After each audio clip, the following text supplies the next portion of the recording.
everyone, I am Tacet, and today I'm going to be going over the top 10 worst legendary traits in the game.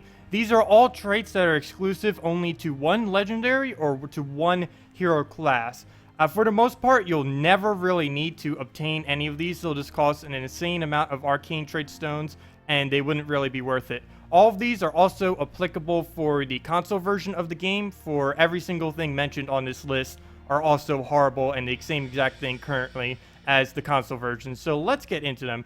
First up on our list, we have Orion, or Orion, I mean, with True Shot. See, I'm learning some. I'm starting to pronounce some things right. Orion. I always call him Orion. Anyways, he has always been basically the RNG master of this game, which has always pretty much made him one of the worst legendaries in the entire game. There was about 1 month when he was okay, back when his ability used to do 100%, but it is only a 75% chance to ignore armor with skull damage, which means he has a 75% chance just to deal his attack damage when doing skulls as actual true damage, meaning he completely skips past armor. It just goes straight for HP. The only instance this is ever really good is if you can buff him up with a lot of attack to the point that he'll just one-shot everything, but even then he only has a 75% chance and not a 100% chance. So for the most part, he is pretty useless, and combined with the fact that every single thing that he does is completely random, especially his ability with how random it is, makes him pretty weak. Next up, we have Miasma. It is the worst of all of the 4 times triggering abilities in the entire game, other than maybe Big, but that's because Big is just a standard trait. What it does is poison a random enemy on 4 times or higher matches. This is pretty bad because some of the troops that Vinoxia actually works good with are things like Web Spinner and Shadow Dragon, both of which already poison all enemies. So having something like this, which synergizes with them well, but just keeps poisoning them over and over again, is a bit of a waste. The only 2 things that Vinoxia is really good with is Scale Guard and the Assassin class, particularly the Assassin class weapon that you get from the Assassin class, which, if I'm not mistaken, has a 20% chance to just instantly kill if you use it on a poisoned victim. But other than those few instances, it's not really going to do much. Any other troop that poisons multiple enemies or poisons all enemies would be much better considered to a Vinoxia. One somewhat decent thing, though, is Vinoxia's ability does synergize okay with its legendary ability, which is one of the only pluses that it really has. Next up, we have Silence on the silent one. If I can spell. There we go. Silent one used to be probably one of the best countering troops in the game back when its ability, or back when Silence in general used to drain mana, and back when it was just completely overpowered. It used to not even silence itself too, but it got nerfed into oblivion. Silent one is basically useless at this point now that it silenced itself. Still has a very high mana cost considering that Silence has been nerfed since it has this mana cost. And all its legendary ability does is re-silences, and since its ability silences everyone, it already does that. So it's just repeating a stats effect that it already does. If this was something like 3 times skull damage to silence, that would make it probably viable again, especially since it has one of the highest base attacks in the game. I think it's like 2 or 3 under tied for the highest. I think 3 under. But still, other than that, it's just really redundant trait that replaces a silence that you're already going to likely have. It is somewhat good if you want to block out some mana real quick. Just all you have to do is take out skulls and they won't be able to take it on their lead troop. But for the most part, that really isn't needed. And most teams are set up in a way that if they lose the first troop, they can still gain mana to everything else. And since you're silencing them, you're just going to be allowing the rest of your team to get mana. It's not like you're stopping any mana unless you can get its ability off in general. So a pretty unneeded legendary ability. Next up, we have Gate Guardian, which would be a lot higher if it wasn't for the fact that it is a 100% chance. All it does is it's a 100% chance to summon a ghoul whenever an enemy dies. Well, this is somewhat okay, but it requires 2 things. It requires you to have a troop already dead, which means you'd kind of have to already be losing. And the second requirement is you actually have to kill something, which that combination isn't always going to be there for you. And one thing that's really bad, I don't know if consoles got this changed yet or not, but if we go over to Ghoul, it summons a Ghoul, which has always been brown, Brown is one of the colors that Kribos uses, obviously, so it's going to be blocking a lot of its mana. But Ghoul actually got a rework a while back, which has completely nerfed Kerberos. How do you say that? Kerberos. I know how to say it, kind of. I just can't. Kerberos? Kribos? I don't know. Anyways. Ghoul got a rework in which his mana cost was increased from 4 to 8, and his ability, instead of destroying like almost 20 gems, now destroys only 6 at all levels. So it is a lot weaker when synergizing with Kerberos. The cave thing. When it's synergizing with it, because it has a much higher mana cost and an ability that doesn't really work with it. So it's a completely useless combo, just blocking itself, and overall not really needed. Next up is the Goblin King with the Goblin Lord.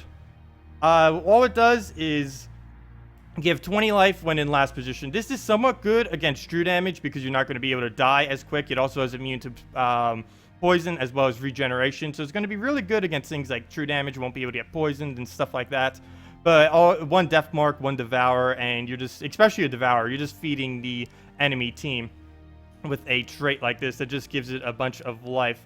It will help in tanking some, but the problem is it has to be in the last position, and anything with this, it tends to be pretty useless because it's similar to the leadership, but at least leadership gives a little bit of everything and is viable on almost every single troop that has leadership.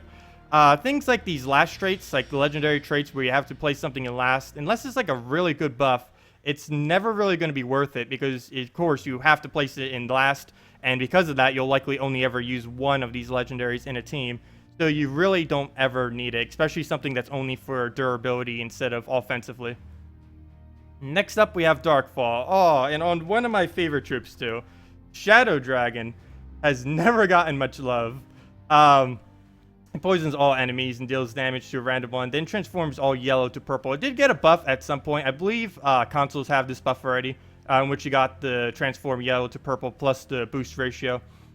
But it has one of the worst legendary abilities in this game. I was almost going to put this up to number 1, but it is more of an offensive trait, and it would end games quicker compared to some other traits.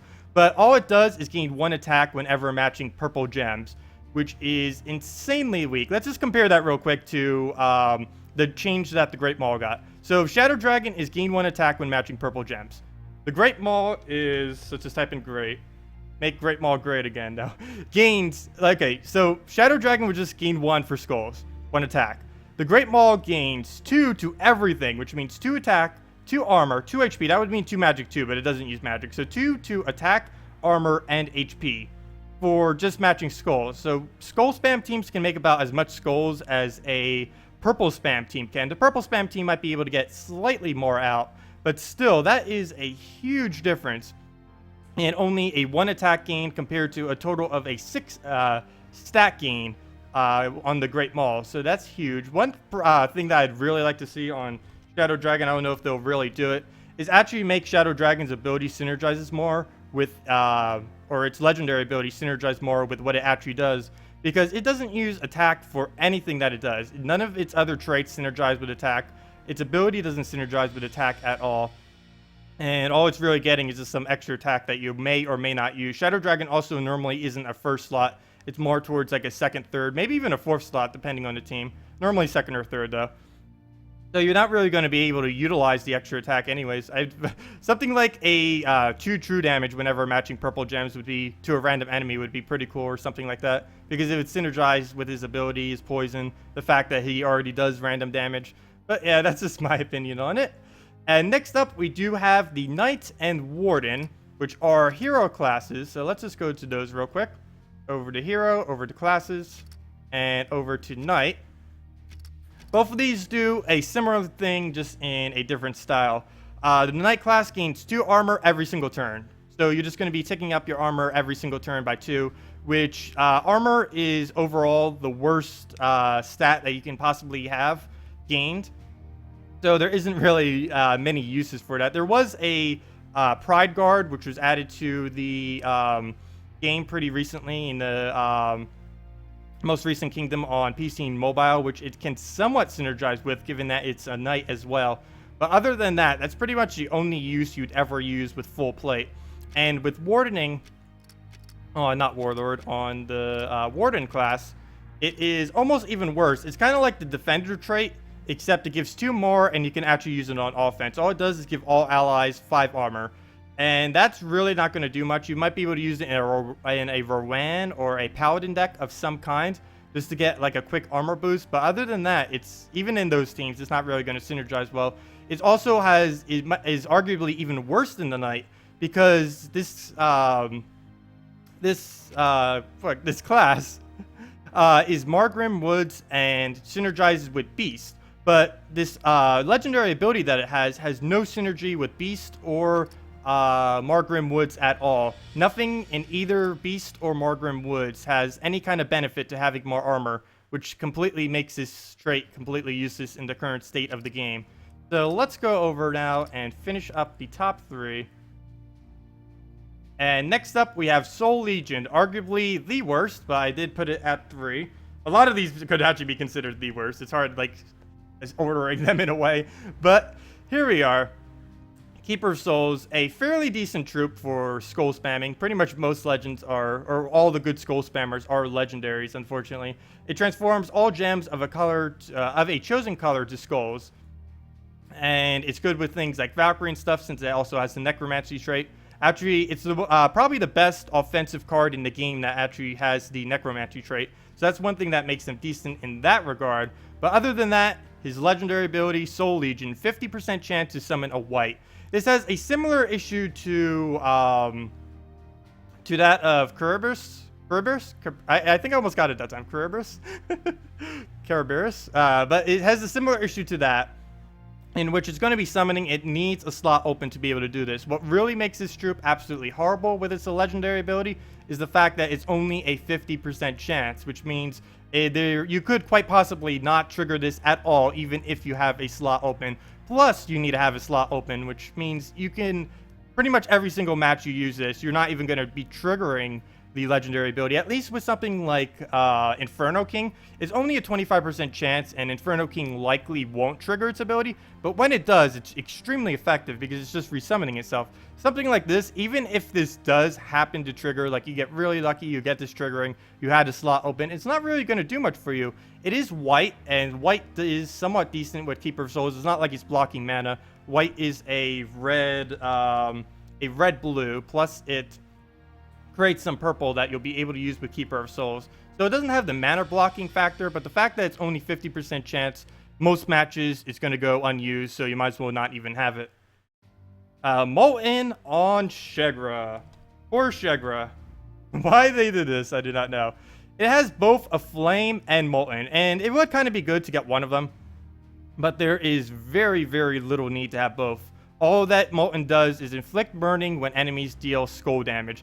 And since you're already using a skull spammer and have a flame, you really don't need the molten factor. Like Inferno, or not Inferno King, Gerald Fire Mantle, who does basically the opposite, or similar. It burns a random enemy on 4 times or higher matches, which is exponentially better than Shegra, because Shegra can only ever burn the first enemy, plus that enemy actually has to hit you with skulls, whereas something like this, you can control pretty much when it is going to happen.